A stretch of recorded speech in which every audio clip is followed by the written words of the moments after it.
ലോക്സഭാ തെരഞ്ഞെടുപ്പിൽ തൃശൂരിലേറ്റ കനത്ത തോൽവിക്ക് പിന്നാലെ തൃശൂർ DCCയിൽ നാടകീയ നീക്കങ്ങൾ നടക്കുമ്പോൾ കെ മുരളീധരൻ ദേശീയ നേതാക്കളുമായുള്ള കൂടിക്കാഴ്ചയ്ക്ക് ഒരുങ്ങുകയാണ്. തൃശൂർ DCC ഓഫീസിലെ തമ്മിൽ തർക്കം പരിഹരിക്കലാണ് നിലവിലെ ലക്ഷ്യം. തൃശൂരിൽ തർക്കം കൈവിട്ട സാഹചര്യത്തിൽ തൃശൂർ DCC പ്രസിഡന്റിന്റെ ചുമതല ഏൽപ്പിച്ചത് VK ശ്രീകണ്ഠനെയുമാണ്. VK ശ്രീകണ്ഠൻ കഴിഞ്ഞ ദിവസം കെ മുരളീധരനുമായി കൂടിക്കാഴ്ചയും നടത്തി. തൃശൂരിലെ പ്രശ്നങ്ങൾ പരിഹരിക്കുകയാണ് ലക്ഷ്യമെന്നായിരുന്നു കൂടിക്കാഴ്ചയ്ക്ക് ശേഷമുള്ള ശ്രീകണ്ഠന്റെ പ്രതികരണം. എന്നാൽ തൃശൂരിലേറ്റ തോൽവിക്ക് ശേഷം മുരളീധരൻ സജീവ രാഷ്ട്രീയം വിടുന്നു എന്നും പ്രഖ്യാപിച്ചിരുന്നു. അത് അനുനയിപ്പിക്കാനുള്ള നീക്കത്തിന്റെ ഭാഗമായി KPCC അധ്യക്ഷ സ്ഥാനമടക്കം നിരവധി ഓഫറുകളും കോൺഗ്രസിന്റെ ഭാഗത്തു നിന്നുമുണ്ടായിരുന്നു. എന്നാൽ തന്റെ തീരുമാനത്തിൽ തുടരുമെന്നായിരുന്നു മുരളീധരന്റെ പ്രതികരണം. വയനാട് ലോക്സഭാ മണ്ഡലത്തിൽ മത്സരിക്കാനുള്ള അവസരം പോലും നിഷേധിച്ചപ്പോൾ കെ മുരളീധരൻ ലക്ഷ്യം വെക്കുന്നത് നിയമസഭാ തെരഞ്ഞെടുപ്പിനെയാണ് എന്നുള്ള വാദത്തിന് ഇവിടെ പ്രസക്തി കൂടുകയാണ്. കേരള രാഷ്ട്രീയത്തിലെ സാധ്യതകളാണ് അദ്ദേഹം ലക്ഷ്യം വെക്കുന്നത് എന്നുള്ള വാദങ്ങൾ ലോക്സഭാ സ്ഥാനാർത്ഥി നിർണയത്തിന് മുൻപേ തന്നെ ഉയർന്നു വന്നിരുന്നു. വടകരയിൽ ലോക്സഭാ സ്ഥാനാർത്ഥിയായി മത്സരിക്കണമെന്ന് സംസ്ഥാന നേതൃത്വം നിർദ്ദേശിച്ചപ്പോൾ കെ മുരളീധരൻ ആദ്യം അത് നിഷേധിക്കുകയായിരുന്നു. പിന്നീട് നേതൃത്വത്തിന്റെ തീരുമാനത്തിന് വഴങ്ങുകയായിരുന്നു. എന്നാൽ കെ മുരളീധരൻ വടകരയിലെ ലോക്സഭാ സ്ഥാനാർത്ഥിയാകുക എന്ന ഓഫർ നിഷേധിച്ചതിന് പിന്നിൽ നിയമസഭ എന്നുള്ള ലക്ഷ്യമാണ് എന്നുള്ള വാദങ്ങളും അതേ സമയത്ത് തന്നെ ഉയർന്നു വന്നിരുന്നു. ഇപ്പോൾ ഡൽഹിയിലേക്ക് പുറപ്പെടുന്ന കെ മുരളീധരന്റെ ലക്ഷ്യം സജീവ രാഷ്ട്രീയത്തിൽ നിന്നും മാറി നിൽക്കുക എന്ന കാര്യം കൃത്യമായി നേതൃത്വത്തെ അറിയിക്കാനും മാത്രമല്ല തൃശൂരിലെ നിലവിലെ പ്രശ്നങ്ങൾ നേതൃത്വത്തെ ബോധ്യപ്പെടുത്തുകയുമാണ്. നേതൃത്വത്തെ കാര്യങ്ങളെല്ലാം തന്നെ ബോധ്യപ്പെടുത്തി അതിനൊരു പരിഹാരം കാണുക എന്ന ലക്ഷ്യവും അദ്ദേഹത്തിനുണ്ട്. എന്നാൽ അതേസമയം തന്നെ സജീവ രാഷ്ട്രീയത്തിൽ നിന്ന് മാറി നിൽക്കുന്നു എന്ന് പറയുമ്പോൾ സജീവ രാഷ്ട്രീയം പൂർണ്ണമായി നിഷേധിക്കുന്നു എന്നും അദ്ദേഹം പറയുന്നില്ല എന്നുള്ളതും പ്രസക്തമാണ്. തൽക്കാലത്തേക്ക് മാത്രം മാറി നിൽക്കുന്നു എന്നും ആ വരികളിലൂടെ വായിക്കാം. നിയമസഭാ തെരഞ്ഞെടുപ്പിന് ഇനിയും 2 വർഷങ്ങൾ ബാക്കിയുണ്ട്. 2026 വരാനിരിക്കുന്ന നിയമസഭാ തെരഞ്ഞെടുപ്പിനോട് കൂടി വീണ്ടും രാഷ്ട്രീയത്തിലേക്ക് കളം പിടിക്കാനാണ് മുരളീധരന്റെ നീക്കമെന്നും നിരീക്ഷണങ്ങൾ ഇപ്പോൾ പ്രസക്തമായി തന്നെ ഉയരുന്നുണ്ട്. ഇനി തൃശൂരിലെ നിലവിലെ രാഷ്ട്രീയ സാഹചര്യങ്ങളിലേക്ക് കണ്ണോടിച്ചാൽ 20 ലോക്സഭാ മണ്ഡലങ്ങളിലെ 18 സീറ്റുകളിൽ മികച്ച വിജയം നേടാനായിട്ടുണ്ട്. നഷ്ടപ്പെട്ട 2 ലോക്സഭാ സീറ്റുകളിൽ ഉറക്കം കെടുത്തിയത് തൃശൂർ ലോക്സഭാ മണ്ഡലവുമാണ്. 70,000-ൽ പരം വോട്ടിന്റെ ഭൂരിപക്ഷത്തിൽ BJP വിജയിച്ചു കയറിയപ്പോൾ കോൺഗ്രസ് 3ാം സ്ഥാനത്തേക്ക് തള്ളപ്പെട്ടു എന്നുള്ളതും യാഥാർത്ഥ്യം തന്നെയാണ്.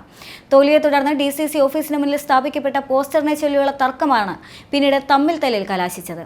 സജീവൻ കുര്യച്ചിറയ്ക്ക് ഒപ്പമുള്ള സുരേഷ് എന്ന പ്രവർത്തകനാണ് പോസ്റ്റർ ഒട്ടിച്ചതെന്ന് ആരോപിച്ച ജോസ് വള്ളൂർ സുരേഷിനെ ആദ്യം ചോദ്യം ചെയ്തതിനെ തുടർന്നുണ്ടായ സംഘർഷത്തിൽ സജീവൻ ഇടപെട്ടതോടെയാണ് സംഘർഷത്തിന് തുടക്കമായത്. തുടർന്ന് ജോസ് വള്ളൂർ തന്നെ മർദ്ദിക്കുകയായിരുന്നുവെന്നും സജീവൻ കുര്യച്ചിറ ആരോപിച്ചിരുന്നു. DCC ഓഫീസ് സെക്രട്ടറി സജീവൻ കുര്യച്ചിറയെ DCC പ്രസിഡന്റ് ജോസ് വള്ളൂരും അനുകൂലികളും മർദ്ദിച്ചതിനെ തുടർന്നാണ് ഇരു വിഭാഗങ്ങളും തമ്മിൽ കൂട്ടത്തല്ല് ഉണ്ടായത്. കെ മുരളീധരന്റെ തോൽവിക്ക് പിന്നാലെ തുടങ്ങിയ ചേരിപ്പോരാണ് കയ്യാങ്കളിയിൽ കലാശിച്ചത്.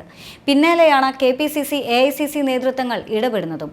യൂണിവേഴ്സിറ്റി യൂണിയൻ ഇലക്ഷനുമായി ബന്ധപ്പെട്ട് DCC ഓഫീസിലുണ്ടായിരുന്ന KSU സംസ്ഥാന കമ്മിറ്റി അംഗം വിമൽ CVയെയും യൂത്ത് കോൺഗ്രസ് സോഷ്യൽ മീഡിയ കോർഡിനേറ്ററായ പഞ്ചു തോമസിനെയും ഇവർ യാതൊരു പ്രകോപനവുമില്ലാതെ മർദ്ദിച്ചിരുന്നുവെന്നും DCC പുറത്തിറക്കിയ കുറിപ്പിൽ പ്രത്യേകം പറയുന്നുണ്ട്. മദ്യപിച്ചെത്തിയ DCC ജനറൽ സെക്രട്ടറി സജീവൻ കുര്യച്ചിറയുടെ നേതൃത്വത്തിൽ DCC secretary ML Baby, youth Congress സംസ്ഥാന സെക്രട്ടറി എബി മോൻ, ജില്ലാ സെക്രട്ടറി അഖിൽ ബാബുരാജ്, ബൈജു പുത്തൂർ, നിഖിൽ ജോൺ തുടങ്ങിയവരെയാണ് വെള്ളിയാഴ്ച വൈകിട്ട് 6 മണിയോടുകൂടി ജില്ലാ കമ്മിറ്റി ഓഫീസിലെത്തിച്ചത്. സംഭവം നടന്ന് ഒരു ദിവസം പിന്നിട്ട ശേഷം DCC വാർത്താക്കുറിപ്പും പുറത്തിറക്കിയിരുന്നു. DCC general secretary Sajeevan Kuriachira മദ്യപിച്ചെത്തി അഴിഞ്ഞാടിയെന്നാണ് DCC പുറത്തിറക്കിയ കുറിപ്പിൽ പോലും പറയുന്നത്. DCC ജനറൽ സെക്രട്ടറി സജീവൻ കുര്യച്ചിറയുടെയും അനുയായികളുടെയും ക്രൂരമർദ്ദനമേറ്റ KSU സംസ്ഥാന കമ്മിറ്റി അംഗം വിമൽ CVയെയും യൂത്ത് കോൺഗ്രസ് സോഷ്യൽ മീഡിയ കോർഡിനേറ്ററായ പഞ്ചു തോമസും ജില്ലാ ആശുപത്രിയിൽ ചികിത്സയിലുമായിരുന്നു. തുടർന്ന് തൃശൂർ DCC ഓഫീസിലെ തല്ല് കേസിൽ കേന്ദ്ര നേതൃത്വത്തിനും ഇടപെടേണ്ടി വന്നു. കോൺഗ്രസ് ഹൈക്കമാൻഡ് കടുത്ത അതൃപ്തി പ്രകടിപ്പിച്ചതിന് പിന്നാലെ DCC പ്രസിഡന്റ് ജോസ് വള്ളൂർ നിർദ്ദേശവുമായി ഡൽഹിയിലെത്തുകയായിരുന്നു. KC വേണുഗോപാലിനെയും VD സതീശനെയും K സുധാകരനെയും കാണുകയും ചെയ്തു. CCTV ദൃശ്യങ്ങളടക്കമാണ് ജോസ് വള്ളൂർ ഡൽഹിയിലെത്തിയത് എന്നുള്ളതും ശ്രദ്ധേയം തന്നെയാണ്. അതേസമയം DCC ഓഫീസ് സെക്രട്ടറി സജീവൻ കുര്യച്ചിറയുടെ പരാതിയിൽ DCC പ്രസിഡന്റ് ജോസ് വള്ളൂർ ഉൾപ്പെടെ 20 പേർക്കെതിരെയാണ് പോലീസ് കേസെടുത്തിരുന്നത് എന്നുള്ളതും സംഭവത്തിന്റെ ഗൗരവം വർദ്ധിപ്പിക്കുന്നുണ്ട്. അന്യായമായി തടഞ്ഞുവെച്ചുവെന്നാണ് പരാതിയിൽ പറഞ്ഞിട്ടുമുണ്ടായിരുന്നത്. സംഭവത്തിന് പിന്നാലെ ഒരു അഴിച്ചുപണിക്ക് കോൺഗ്രസ് തുടക്കം കുറിച്ചിരുന്നു. സംഭവത്തിൽ അടിയന്തരമായി ഇടപെട്ട് ഒരു നീക്കുപോക്ക് ഉണ്ടാക്കാൻ കോൺഗ്രസ് നേതൃത്വത്തിന്റെ നീക്കവും ഉണ്ടായി. തമ്മിൽ തല്ലിനെ പെട്ടെന്ന് പോംവഴി കണ്ടില്ലെങ്കിൽ അത് കോൺഗ്രസിനെ ആഗോളമായി ബാധിക്കുമെന്ന് ഉറപ്പുള്ളതിനാലാണ് തിടുക്കപ്പെട്ടുള്ള ഈ നീക്കങ്ങൾ നടത്തിയത്. മാത്രമല്ല, പ്രശ്നങ്ങൾക്ക് പരിഹാരം കാണാൻ സാധിച്ചില്ലെങ്കിൽ അത് സുധാകരൻ നയിച്ച സംഘടനാ സംവിധാനത്തിലെ മികവിനെയും ബാധിച്ചേക്കുമെന്നുള്ള വാദങ്ങളും ഉയർന്നു വന്നിരുന്നു. ചുരുക്കത്തിൽ നേതൃതല മാറ്റത്തിലേക്ക് നീങ്ങേണ്ട ഒരു സാഹചര്യത്തെ മുളയിലെ നുള്ളാനായിരുന്നു കോൺഗ്രസിന്റെ നീക്കം.